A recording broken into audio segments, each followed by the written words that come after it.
বন্ধুরা তোমরা কেমন আছো? আজকে মিনি কিচেনে কি রান্না করবো বলো তো? আজকে মিনি কিচেনে রান্না করবো ফুলকপি আর আলু দিয়ে তরকারি। এইদিকে একটা মাছের পিস নিয়েছি। এটা কি মাছ বলো তো? কালবাউস। তোমরা কি এই মাছটা চেনো? আগের দিন আমি শর্ট ভিডিওতে এই মাছটা দেখিয়েছিলাম। ওইটা ধরেছিল না, কিন্তু পরে একদিন আরেকটা বেঁধেছিল, সেটা রেখেছিল। সেই মাছের একটা পিস আমি রেখে দিয়েছি তোমাদের রান্না করে দেখাবো বলে। এই মাছটা তো অনেকটাই বড় ছিল, মাছটার কালারটাও খুব সুন্দর হয়েছিল। চলো তাহলে ভিডিওটা শুরু করা যায়। ভিডিওটা স্কিপ না করে শেষ পর্যন্ত দেখতে থাকো। দেখো, প্রথমে উনুনের জলটা ভালোভাবে ধরিয়ে উনুনের উপরে বসিয়ে দিয়েছি। কড়াইতে দিয়েছি কিছুটা তেলটা ভালো করে কিছুক্ষণ গরম করে নেব।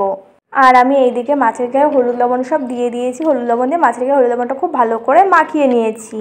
জানো তো এই মাছটা না খেতে খুব টেস্টি ছিল। আর নিজেদের পুকুরের মাছ খেতে ভালো না হলে হবে? সত্যিই মাছটা খুব খেতে ভালো ছিল। আর মাছটা দেখে তোমরা বুঝতেই পারছো কতটা ফ্রেশ ছিল। আর এইদিকে দেখো, তোমাদের সাথে কথা বলতে বলতে কড়াইয়ের তেলটা ভালোভাবে গরম করে নেওয়া হয়ে গেছে। কড়াইয়ের তেলের ভেতরে দিয়ে দিয়েছি মাছটা কিছুক্ষণ ভালো করে ভেজে নেবে এপাশ ওপাশ করে। মাছটা লাল লাল করে ভেজে নেবো, খেতে খুব ভালো লাগে। মাছটা আমি দেওয়া হয়ে যাবে, মাছটা একটু এপাশ ওপাশ নাড়িয়ে দিলাম, না মাছটা কুকড়ে যাবে।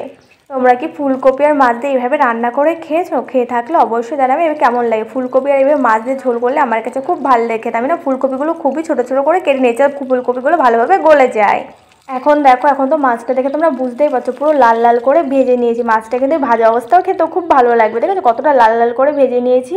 মাছটা তুলে নেওয়া হয়ে যাওয়ার পর ওই তেলের ভেতরে দিয়ে দিয়েছি কিছুটা জিরে সোমবারের জন্য। আর সঙ্গে দিয়েছি একটা চেরা কাঁচা লঙ্কা। লঙ্কাটা একটু খুন্তিতে ভালো করে নাড়াচাড়া করে দেয়, মানে লঙ্কাটা ফেটে যেত, তাই লঙ্কাটা একটু ভেঙে দিলাম। তেলের পরে লঙ্কা জিরে দেওয়া হয়ে যাওয়ার পর লঙ্কা জিরেটা খুব ভালো করে ভেজে নিয়েছি, মানে জিরেগুলো আর কাঁচা নেই। তারপর তেলের পরে দিয়ে দিয়েছি কেটে রাখা আলুগুলো একটু পাতলা পাতলা করে কেটে নিয়েছি, এটা খুব ভালো করে গলে যায়। আলুগুলো দেওয়া হয়ে যাওয়ার খুন্তিতে একটু ভালো করে নাড়াচাড়া করে দিলাম। আলুগুলো একটু নাড়াচাড়া করে দেওয়া হয়ে যাওয়ার পর তারপর তেলের পরে দিয়ে দিলাম কেটে রাখা ফুলকপিগুলো। এবার আলু ফুলকপি খুব ভালো করে কিছুক্ষণ নাড়াচাড়া করে দেওয়া। আলু ফুলকপির ভেতরে দিয়ে দিলাম পরিমাণ মতো কিছুটা লবণ, তার সঙ্গে দিয়ে দিলাম পরিমাণ মতো কিছুটা হলুদ গুঁড়ো।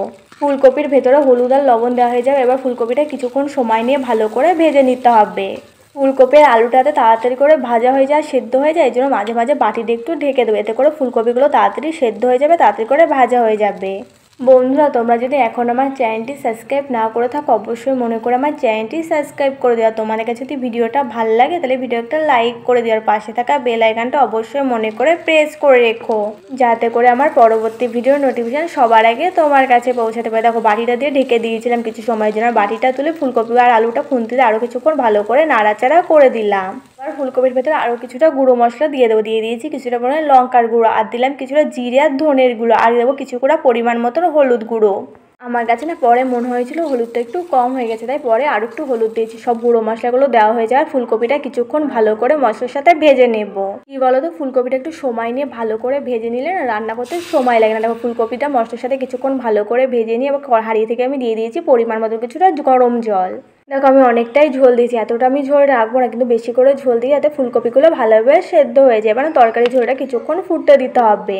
তোমরা আমার মিনি কিচেনে আর কি রান্নার ভিডিও দেখতে চাও সেটাও কমেন্ট করে জানাতে পারো, তাহলে আমি তোমাদের পছন্দ মতন রান্নার ভিডিও করে দেখাতে পারি। এদিকে দেখো তরকারির ঝোলটা তো ফুটতে শুরু করেছে। আমি না একটু টেস্ট করে দেখলাম লবণ কম আছে, তাই পরে একটু লবণ দিয়ে দিয়েছি। আর ভেজে রাখা মাছটাও তরকারির ঝোল তো ফুটতে শুরু করেছে, তাই ভেতরে দিয়ে দিলাম।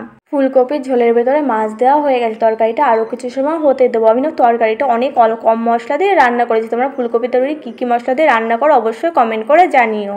বাড়িতে কিছুটা টমেটো থাকলে টমেটো দিলেও খেতে ভালো লাগে, কিন্তু বাড়িতে টমেটো ছিল না, এর জন্য দিইনি। জানো তো তোমাদের জন্য এত কষ্ট করে ভিডিও দেখা, তোমরা যদি কমেন্ট করো ভালো লাগছে বা তোমরা যদি পাশে থাকো ভিডিও আমি আরও ভালো ভালো করে ভিডিও ছাড়বো তোমাদের জন্য। এখন দেখো তরকারি কালার এসছে, কত সময় তরকারির ঝোলটা অনেকটা কমে গেছে। তরকারিটা খেতেও খুব টেস্টি হয়েছিল। তোমরা আমার কথা না বিশ্বাস হলে তোমরা এইভাবে রান্না করে একবার ফুলকপি তরকারি খেয়ে দেবো, সত্যি খেতে খুব টেস্টি হবে। ফুলকপির তরকারির ঝোল দেখো অনেকটা তো কমে গেছে, আর এইটুকু ঝোল রাখবো না, কী দিয়ে খাবো বলো তো।